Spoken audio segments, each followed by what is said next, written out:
This is the kind of challenge that's my meat. I love it. Let's roll. Let's do it. No anguish. No fasting. No prayer. No brokenness. Let's just do it. Nothing would have been done. The walls would have never been rebuilt. And anything you try to do without this baptism of anguish, it's going to falter and fall.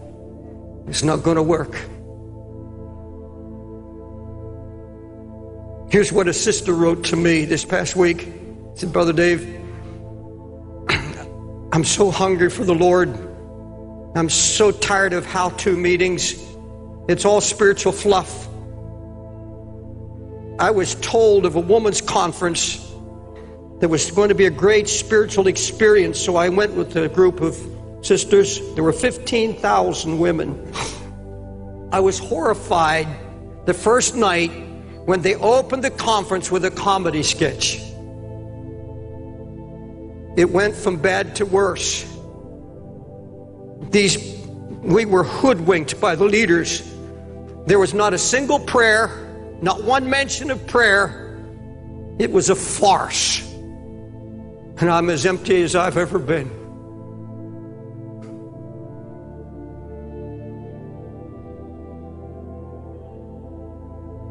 Prophet Amos cried out to such, woe to them that are ease in Zion, eating, chanting their music, but they're not grieved for the affliction of Joseph. And in the original Hebrew root word, they are not agonizing in prayer over the ruin in Joseph or Israel.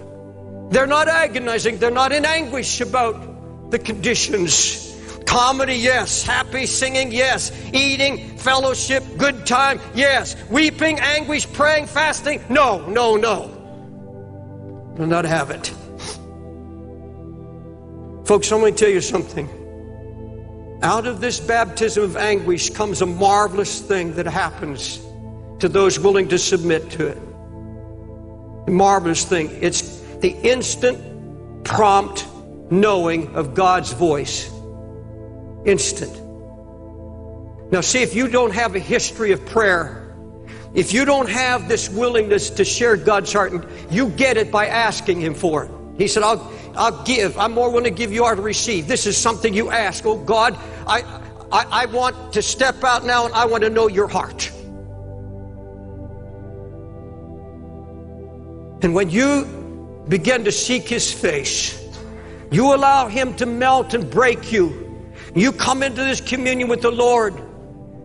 Out of that experience, you see, God hasn't called us to live in anguish. This is the birth. This is the womb of something God is stirring, God wanting to accomplish in bringing out of ruin, restoration in your family, whatever it may be. He'll bring you down into this baptism. Now, just like the baptism waters, you come up, you come out. But you'll come out with this instant knowing of God's voice.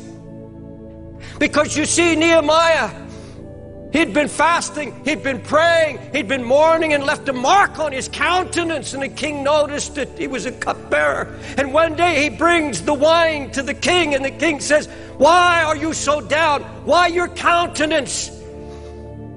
Nehemiah didn't have time to go unbosom his heart to the Lord. He didn't have time now to go and say, give me 3 days to fast and pray. No, he had to have an instant word. Why your sad countenance? Nehemiah said, I was very sore afraid. So I prayed to the God of heaven, and I said to the king. In other words, instant prayer, instant direction. Knowing God's voice.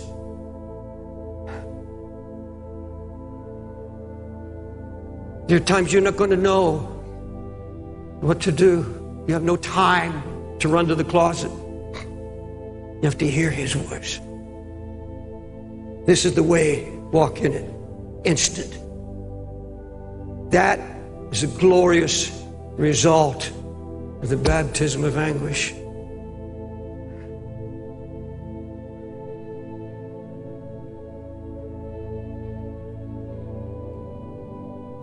The servant who willingly takes on the mantle of God's pain is the only servant who has the authority and the right to hold God to his covenant promises.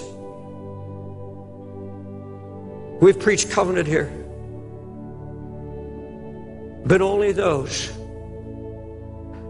who've known his heart and in those times have allowed God to bring healing, and has allowed God to go down deep in the soul and say, oh God, I can't do this on my own, but I'm not going to let my kids go to hell.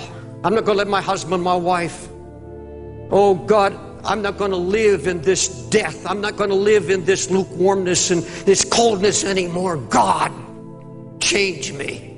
And when you get desperate before God, you set your heart to seek him. Then you can hold God to his covenant promises. Look at first chapter verses 8 and 9. Remember, I beseech thee, the word that thou commandest thy servant Moses, saying, if you transgress, I will scatter you abroad among the nations. Now he holds God to his covenant now. But if you turn unto me and keep my commandments and do them, though there were most of you cast out from the uttermost part of the heaven, yet will I gather them from thence and bring them into this place that I've chosen to set my name there. He calls on the covenant made to Moses. He said, here's what you promised, God. And folks, when you allow God to lead you into this place beyond concern, beyond just fleeting emotion, you say, God, I'm going to set my heart. Then you have every right to hold God to every one of his covenant promises. You see, and I'm going to close in just a minute. We have a nation, a church today full of diagnostic experts.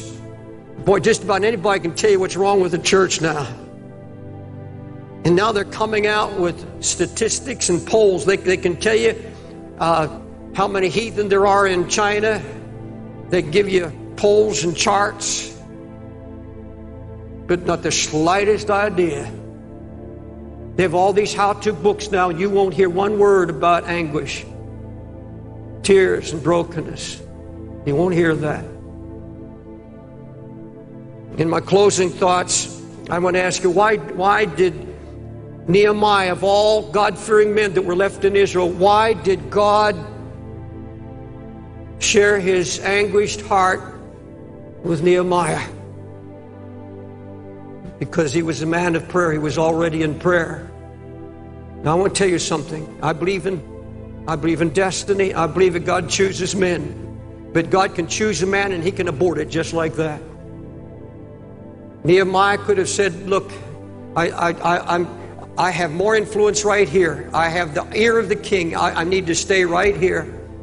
And God, I'm sure I'll agree with you that God will raise up somebody. No, he said, oh God, this is my burden. Open your heart to me.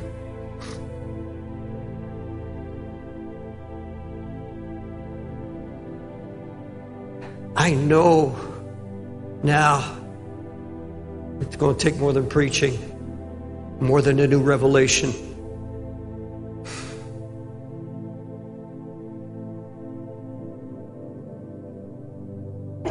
There's going to be no renewal, no revival, no awakening until we're willing to let him once again break us.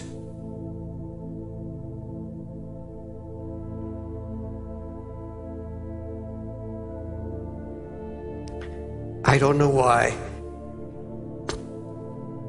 I don't know if it's something that's coming.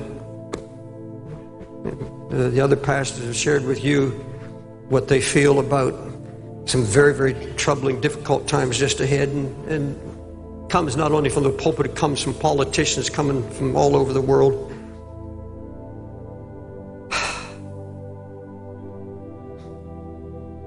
But I have to tell you,